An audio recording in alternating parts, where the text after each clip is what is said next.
Bulletin के आगाज में आपको बताते हैं कि बानी पीटीआई एंजाइटी में मुब्तला हैं। लेवल 3+ सर में बोझलपन और दिल की धड़कन महसूस होने की शिकायत। बानी की सेहत से मुताल्लिक medical report Supreme Court of Pakistan में जमा करा दी गई है।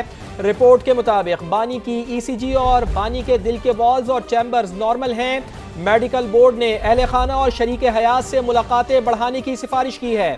रोजाना 1 घंटा चहलकदमी, ज़हनी सुकून की सरगर्मियों, अखबारात, किताबें और टीवी फराहम करने की भी सिफारिश की गई है। 1 और 10 अगस्त की मेडिकल रिपोर्ट समेत तिब्बी मुआयनों की मुकम्मल तफसील भी शामिल है। रिपोर्ट के मुताबिक बानी पीटीआई और उनकी अहलिया अब तक 84 मुलाकातें हो चुकी हैं उनके दरमियान। अडयाला जेल सुप्रिटेंडेंट की जानिब से जमा करवाई गई रिपोर्ट में सुप्रीम कोर्ट से मुकदमा निपटाने की इस्तदा की गई है। बिल्कुल, और बानी की मेडिकल रिपोर्ट के हवाले से ही मजीद बात करेंगे समा के प्रोग्राम मौक़िफ़ के मेज़बान सीनियर सहाफ़ी और तजियाकार जनाब जावेद चौधरी साहब हमारे साथ मौजूद हैं। चौधरी साहब, बहुत शुक्रिया आपके कीमती वक्त के लिए। फरमाइएगा कि मेडिकल रिपोर्ट में बानी पीटीआई के एंजाइटी लेवल के 3+ करार दिया गया है, ये बताया गया है मेडिकल रिपोर्ट में।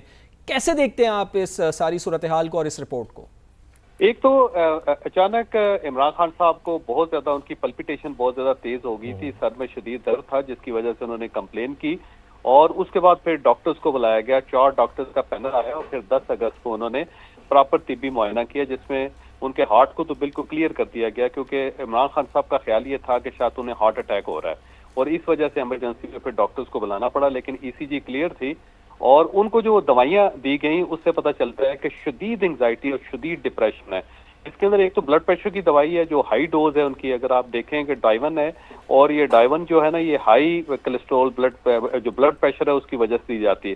कोलेस्ट्रॉल उनका पहले से ज्यादा था और ये पुरानी मेडिसिन जो ना खा रहे हैं, रोलिप इसके अंदर लिखा हुआ है, ये पहले से वो कंटिन्यू कर रहे हैं।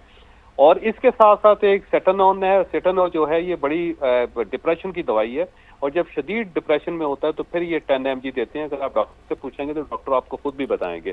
फिर एक दवाई है लेक्सोटनॉल, ये कभी कभी दी जाती है लेकिन ये इमरान खान साहब को दिन में 3 बार दी जा रही है। तो इसका मतलब ये हुआ कि शदीद एंग्जाइटी होने अगर दिन में 3 बार उनको सुबह दोपहर शाम लेक्सोटनॉल दी जा रही है तो शदीद एंग्जाइटी है। तो वो अपने आप को ना तन्हाई में महसूस कर रहे हैं और ये वैसे भी जो जेल की सूरत होती है उसके अंदर एक चीज कॉमन है कि 3 साल तक तो इंसान निकाल जाता है, 1000 दिन तक तो इंसान जो है किसी तरीके से कोई रीडिंग करके, मेडिटेट करके या फिर वॉक करके दूसरे लोगों से मिल के गुजारा कर लेता है। लेकिन 3 साल के बाद एक शदीद डिप्रेशन आता है। तो इमरान खान साहब जो है ना उस डिप्रेशन के फेज से गुजर रहे हैं। तो मुझे लगता है कि इनको मजीद मेडिकल असिस्टेंस की जरूरत पड़ेगी क्योंकि ये चीजें जो है ना ये ठीक नहीं है और अब वो जाहिर है लोग भी अवॉइड कर रहे हैं उनसे क्योंकि जो भी उनको शक्ति दिया जाता है तो चंद दिन के बाद वो कहता है जी गुस्सा बहुत ज्यादा करते हैं तो वो वहां से चला जाता है और वो खुद रिक्वेस्ट करता है जेल के हुकाम से कि जी मैं इनके साथ काम नहीं करना चाह रहा। तो ये सूरत हाल है, ये सारी सूरत हाल है। बड़ी तफसीलन आपने हमें इस सारी सूरत हाल से मुताल्लिक आगाह किया। जावेद चौधरी साहब, बहुत बहुत शुक्रिया आपके कीमती वक्त के लिए।